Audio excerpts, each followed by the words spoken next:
नमस्कार। भारत की ऐतिहासिक और प्राकृतिक धरोहरों की दुनिया में एक महत्वपूर्ण प्रगति हुई है। हमारे पास कुछ नए स्रोत आए हैं जो बता रहे हैं कि कैसे भारत की 6 और अनूठी जगहें यूनेस्को की वैश्विक पहचान की राह पर आगे बढ़ी हैं। जी हाँ, बिल्कुल।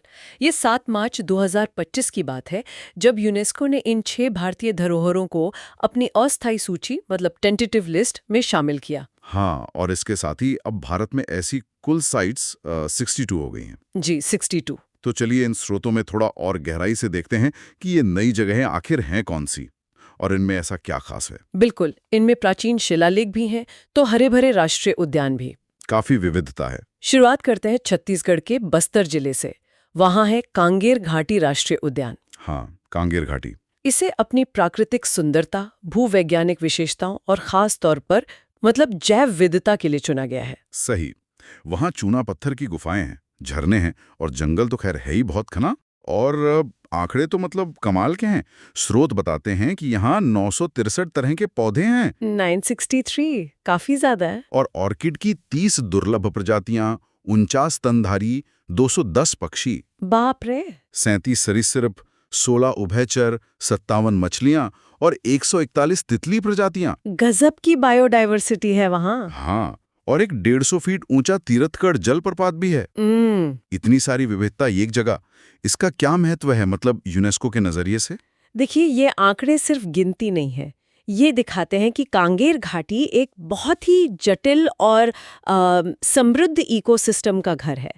ऐसी जैव विविधता पृथ्वी पर जीवन के संतुलन के लिए मतलब बेहद जरूरी होती है। अच्छा। तो यूनेस्को की अस्थायी सूची में शामिल होना एक तरह से इस बात की पुष्टि है कि ये जगह वैश्विक प्राकृतिक महत्व के मानकों पर खरी उतरती है। सिर्फ सुंदरता नहीं बल्कि जीवन को बनाए रखने की क्षमता भी। बिल्कुल सही कहा। अब प्रकृति से थोड़ा पुरातत्व की ओर चलते हैं।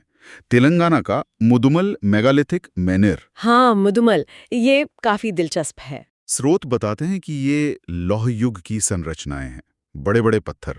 जी, मेनहिर। शायद ये दफनाने की जगह थी या फिर खगोलीय घटनाओं को देखने के लिए इस्तेमाल होती थी। हाँ, दोनों संभावनाएं हैं।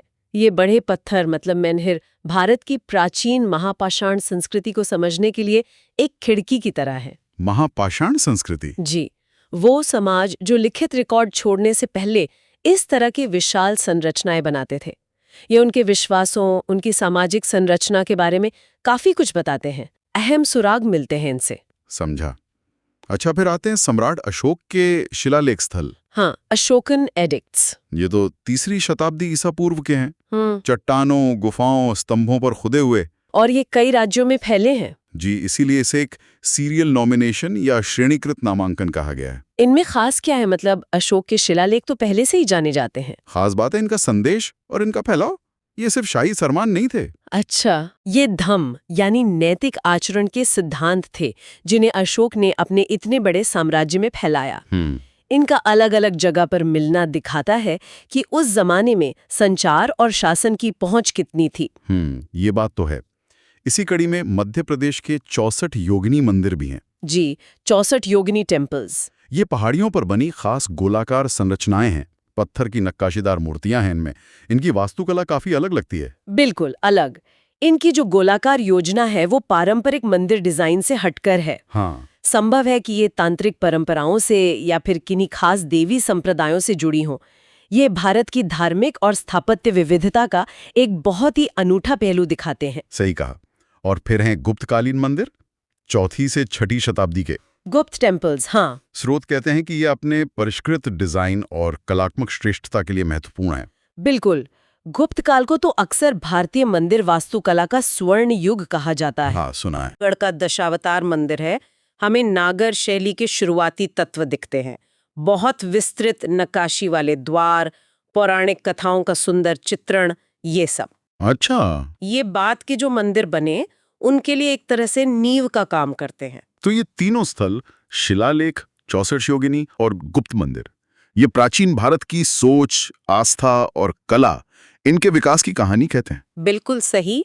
और ये देखना भी रोचक है कि ये तीनों हमें एक ही समय के नहीं बल्कि प्राचीन भारत के अलग अलग दौर की झलक देते हैं। मौर्यकालीन शासन और नैतिकता से लेकर गुप्तकालीन कलात्मक ऊंचाइयों और क्षेत्रीय धार्मिक प्रथाओं तक। बहुत दिलचस्प।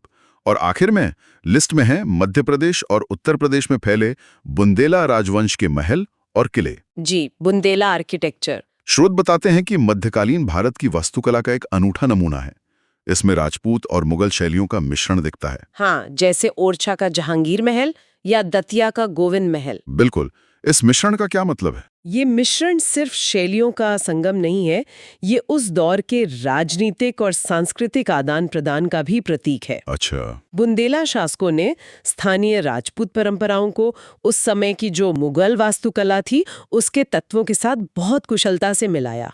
इससे एक विशिष्ट पहचान बनी। और हाँ, ये जानना भी जरूरी है कि भारत के 43 स्थल पहले से ही यूनेस्को की मुख्य विश्व धरोहर सूची में शामिल हैं। हाँ, 35 सांस्कृतिक, 7 प्राकृतिक और 1 मिश्रित, है ना? जी बिल्कुल। तो ये जो अस्थायी सूची में शामिल होना है, जैसा इन 6 स्थलों के साथ हुआ है, ये उस मुख्य सूची की ओर पहला पर बहुत अहम कदम होता है। समझ गया। तो ये थी भारत की 6 नई संभावित विश्व धरोहरें। कांगेर घाटी की प्रकृति, मुदुमल के प्राचीन रहस्य, अशोक के संदेश, 64 योगिनी और गुप्त मंदिरों की कला और बुंदेला किलों का स्थापत्य संगम। जी। इन स्रोतों से ये तो साफ है कि भारत का इतिहास और भूगोल मतलब अनगिनत रत्नों से भरा पड़ा है और इनकी पहचान और संरक्षण का काम लगातार जारी है। बिल्कुल। और यहीं पर एक विचार करने वाला सवाल भी उठता है। क्या? कि किसी स्थल को धरोहर के रूप में पहचानना और उसे सूचीबद्ध करना, चाहे वो अस्थायी सूची हो या स्थायी, ये पूरी प्रक्रिया आखिर हमें क्या बताती है कि हम आज के समय में इतिहास को, प्रकृति को, संस्कृति को कैसे महत्व देते हैं और क्यों? ये वाकई एक गहरा विचार है, सोचने वाली बात है। और इसी विचार के साथ आज की ये चर्चा हम यहीं समाप्त करते हैं।